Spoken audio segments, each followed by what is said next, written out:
In music, you can try to teach everything, but you can't teach someone how to be good. That can't be taught, you know. You can teach them all your thoughts about music, but so much of what we do with music, it's not really, when you're in the act of doing it, it's not really about thought, you know. It just happens. You think about it all the time, and we talk about all the intellectual process. And that's really important if somebody's talented. If somebody's talented, then they can take that, it can really help them. But if they're not very good at music, I don't think you can teach them how to be good at music, you know?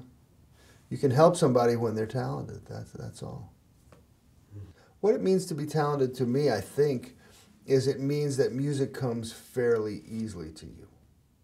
It's not really difficult. I mean, all good music is difficult, but that you've had some feeling for the music where, you know, the melody came out of you and the rhythm came out of you somewhat. And then you take that and you improve upon it. You have to work really hard in order to be good in jazz music. You know, nobody can just be just talented, you know.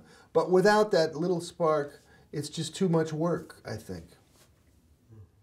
And I never felt like I was talented like, you know, some wonderkind at all. But I loved the music and I wanted it. And also, I mean, I could sort of just hear the melodies in my head somewhat. I don't know whether I think my desire to be good was the most important part, though. But then, you know, you meet other people that have that desire, but they can't quite do it. You know, and I feel sorry for them, you know, because that is something you can't be taught, you know, after a certain point.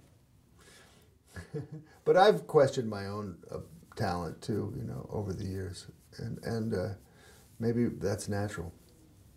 I think all of us that are in this level of jazz playing, we just expect everybody to try their hardest, you know, every time we play. And the musicians I play with, they do that, you know.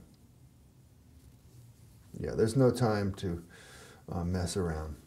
A jazz musician has to be spontaneous and has to think on his feet and respond to the musicians around him and not play just for himself. And a jazz musician has to have something to say when he plays. Has to tell a story. But it can't be just reciting words. You have to mean it, you know. And somebody said it's a cool sounding statement. If you don't have a conception, you have a misconception. I like that one, you know.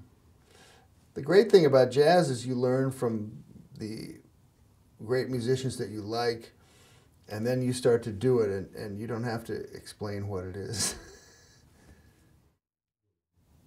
Because you can't explain what it is. I can't, really. We can talk about it, but I can't really explain it to anybody. I don't know what the jazz man of the future is going to be like. But I think what we can see from the past is that each group of years, the music changes, but we always have the past in us, you know? So a jazz musician should have tradition in him. And you can't play music without having tradition in you, actually. I don't think it can exist, you know?